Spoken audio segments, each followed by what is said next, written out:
Good morning, student. Let's start today's topic, that is greenhouse effect, on page number 200. We have learned that burning of fuels like coal, petrol, diesel etc. release carbon dioxide in the air.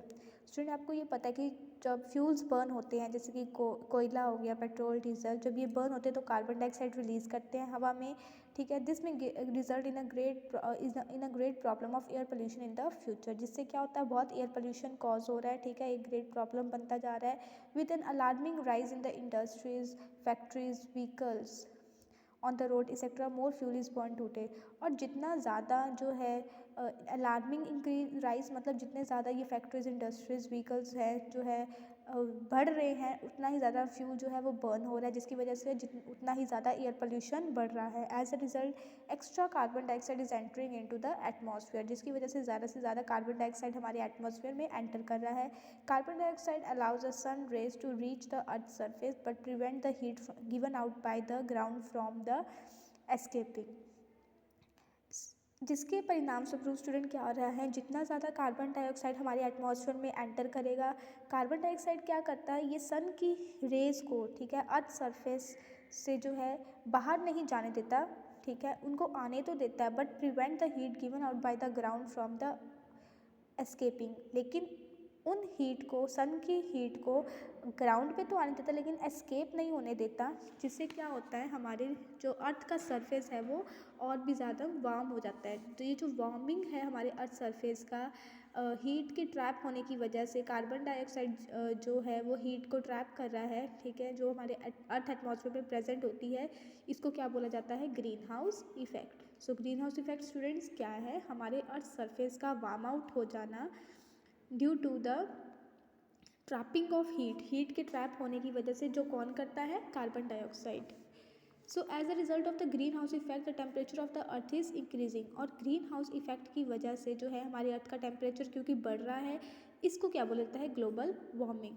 और इससे क्या हो रहा है, polar ice caps melt हो रहे हैं, ठीक है, जिससे क्या होगा, सी लेवल बढ़ेगा. सी लेवल बढ़ेगा तो क्या होगा, फ्लड्स वगैरह आने का उतना ही ज़्यादा चांसेस रहेंगे, ठीक है. Is there any other gas also responsible for greenhouse effect. Student क्या और भी कोई गैस है जो ग्रीन हाउस इफेक्ट के लिए रिस्पॉन्सिबल होती है. कार्बन डाइऑक्साइड तो है ही है, उसके अलावा कौन सी है, मीथेन, वाटर वेपर और नाइट्रस ऑक्साइड जो है, ये भी क्या है, ग्रीन हाउसेज गैसेज हैं. Next is water pollution. पहले हमने एयर पोल्यूशन किया, अब हम वाटर पोल्यूशन पढ़ेंगे. You already know about various uses of the water in are daily life.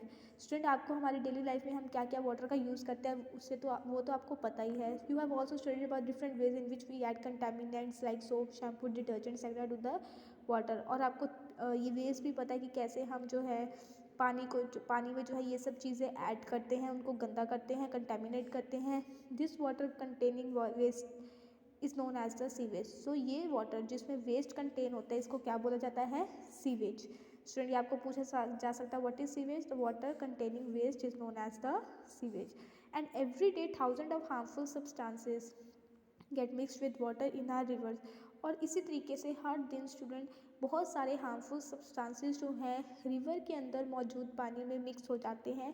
और ये जो अनवांटेड और हार्मफुल सब्सटेंसेस हैं जो हमारे वाटर को गंदा करते हैं, कंटेमिनेट करते हैं, इसको क्या बोला जाता है, वाटर पॉल्यूटेंट्स बोला जाता है, ठीक है. So what are water pollutants, जो अनवांटेड और हार्मफुल सब्सटेंसेस हैं जो वाटर को कंटेमिनेट करते हैं, गंदा करते हैं, इनको क्या बोला जाता है, वाटर पॉल्यूटेंट. और मिक्स होना हार्मफुल सब्सटेंसेस का, जैसे सीवेज का, टॉक्सिक केमिकल्स का जो इंडस्ट्री से आते हैं, animal waste, human waste etcetera, पानी के साथ इन सब का मिक्स होना क्या करता है, water pollution. That is called water pollution.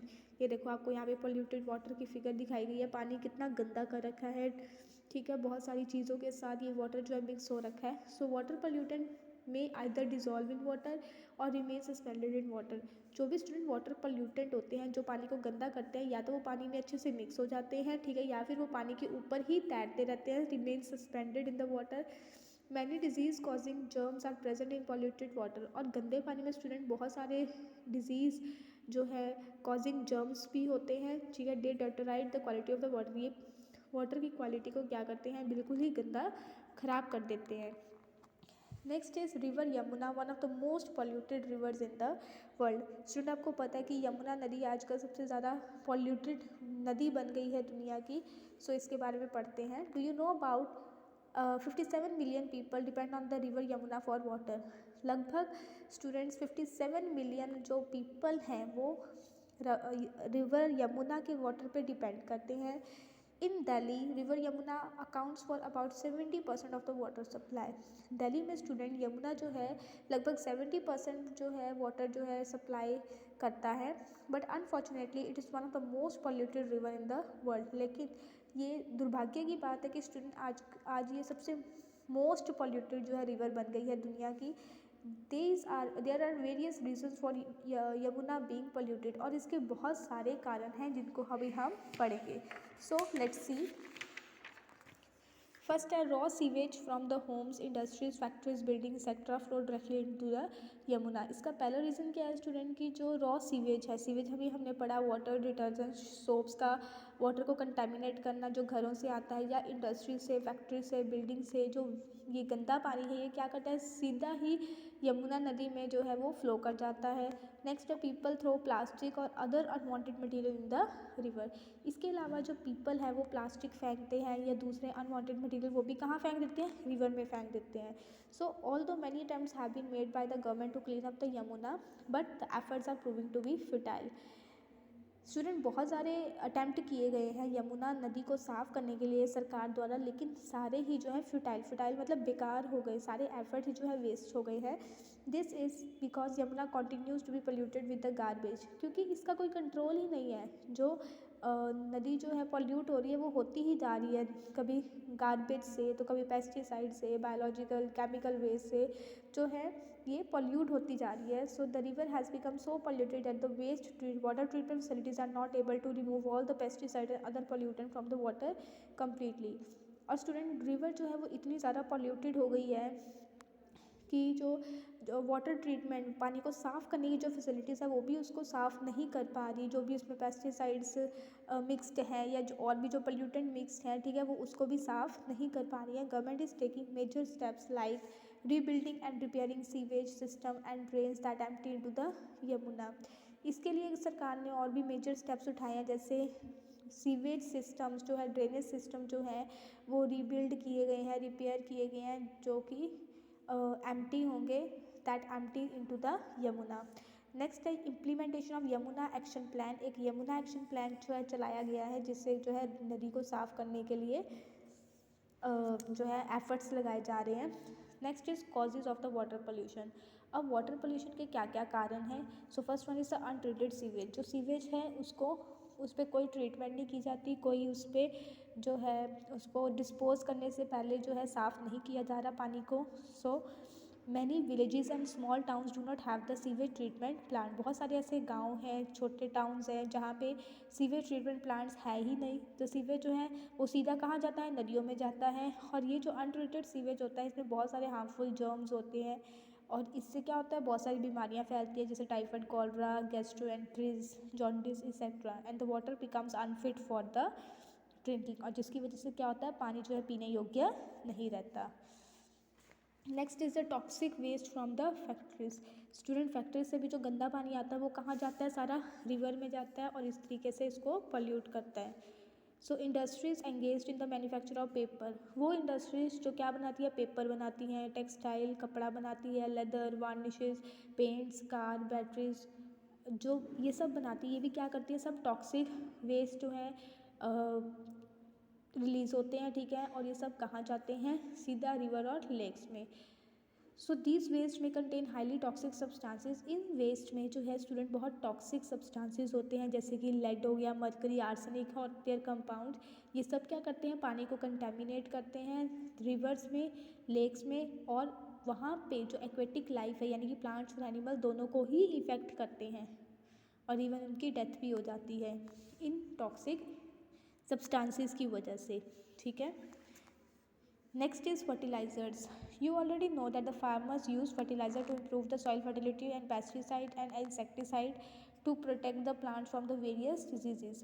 आप जानते हो जैसे फार्मर जो है फर्टिलाइज़र यूज़ करते हैं किस लिए, सॉइल की फर्टिलिटी को इम्प्रूव करने के लिए, या पेस्टिसाइड यूज़ करते हैं, इंसेक्टिसाइड यूज़ करते हैं अपनी फसल को बचाने के लिए from the two protect a plant from the various diseases. So fertiliser, pesticide, insecticide तीनों ही जो है जब बारिश वगैरह पड़ती है तो उससे रेन वाटर से वॉश हो जाते हैं और कहाँ जाते हैं, सीधा वाटर बॉडीज़। वाटर बॉडीज़ कौन सी है, रिवर, लेक्स वगैरह उनमें जाते हैं। Fertilizers get accumulated in the bodies of the fish. अब ये जो फर्टिलाइज़र है जो पानी में जाएंगे तो वहाँ से किस में जाएंगे, फिश की बॉडी में जाएंगे। Humans, you may consume the fish में इवेंचुअली गेट पॉइजन, और फिर वो फिश जो इन टर्न्स ह्यूमंस खाएंगे तो वो भी क्या होता है, उनकी बॉडी में भी क्या हो जाएगा, पॉइजन हो जाएगा। सो पेस्टिसाइड एंड इंसेक्टिसाइड में इवन सीप into the ground and contaminate the ground water. Pesticide, insecticide even की जो है वो ग्राउंड में जाके ग्राउंड वाटर को भी क्या करते हैं, कंटेमिनेट करते हैं। Moreover, the fertilizer that get washed away by the rain into the water bodies act as a nutrient for the green aquatic plant called algae and help them grow. इसके अलावा वो फर्टिलाइज़र जो wash हो जाते हैं rain water से और water bodies में जाते हैं वो एक्ट करते हैं as a nutrient for green aquatic plants called algae. जो एक्वेटिक प्लांट्स हैं जैसे एल्गी उनके लिए न्यूट्रेंट का काम करते हैं जिसको वो बढ़ने में मदद करते हैं। इस तरीके से एल्गी जो है वो बढ़ती है, ज़्यादा तेज़ी से बढ़ती है और सारे ही वाटर सरफेस जो होते हैं लेक या पॉन्ड के उनको कवर अप कर देती है और इसको क्या बोला जाता है, एल्गल ब्लूम। और जिसकी वजह से क्या होता है कि जब पॉन्ड या लेक्स के ऊपर एल्गल ब्लूम हो जाता है, एल्गी फैल जाती है तो सनलाइट जो है वो पानी के अंदर नहीं पहुंच पाती। पानी के अंदर जो ग्रीन प्लांट्स अवेलेबल है होते हैं, ठीक है, तो उसकी वजह से एल्गी की वजह से सनलाइट उन तक नहीं पहुंच पाती जिससे क्या है एक्वेटिक प्लांट जो है उनकी इवन डेथ भी हो जाती है। Even when these algae die the bacteria decompose them. और इवन कि जब ये एल्गी मर भी जाती है तो ये जो बैक्टीरिया है इनको डिकम्पोज करते हैं। This require a lot of oxygen present in the water. जिस प्रोसेस में क्या चाहिए होता है, बहुत ज़्यादा ऑक्सीजन जो है वो चाहिए होता है और वो ऑक्सीजन कहाँ से लेते हैं, जो वाटर के अंदर ऑक्सीजन प्रेजेंट होता है जिसकी वजह से क्या है पानी के अंदर जो ऑक्सीजन होगा उसकी कमी होगी, ठीक है, डिजॉल्व वाटर में ऑक्सीजन होता है उसकी कमी हो जाएगी and this result in the lack of the dissolve oxygen in the water causing the aquatic organisms to die. और पानी में ऑक्सीजन की कमी होने की वजह से अब एक्वेटिक प्लांट्स कहाँ से ऑक्सीजन लेंगे, कहीं उनको तो मिलेगी नहीं, फिर जिसकी वजह से क्या होगा वो भी जो है मर सकते हैं। ठीक है स्टूडेंट्स, सो यहाँ तक आप बुक रीडिंग कर लेना।